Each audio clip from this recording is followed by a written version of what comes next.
Pemirsa, dalam memaknai Hari Ibu, Ketua DPRD Sulsel Andi Ina Kartikasari meminta agar peringatan Hari Ibu tidak sekedar menjadi acara seremonial, melainkan bagaimana bisa untuk lebih memaknai sosok seorang ibu yang menjadi motor penggerak keberhasilan pembangunan saat ini.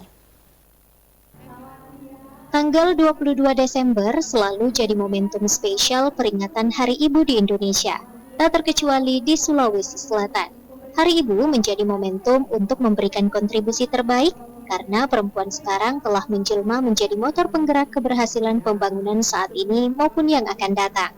Ketua DPRD Sulsel Andi Ina Kartikasari mengungkapkan di Hari Ibu tidak hanya menjadi acara seremonial yang diperingati setiap tahun, tetapi tentunya bagaimana bisa memaknai peringatan tersebut sebagai sosok ibu yang menghasilkan generasi masa depan yang baik. Ibu terbaik adalah ibu yang bisa memberikan arti untuk anaknya. Dan anak yang baik adalah anak yang tahu berterima kasih, tahu bagaimana sosok pentingnya seorang ibu untuk dirinya sendiri. Ina menambahkan, ibu yang terbaik adalah ibu yang bisa memberikan arti untuk anaknya. Dan anak yang baik adalah anak yang tahu berterima kasih terhadap sosok penting ibu untuk dirinya.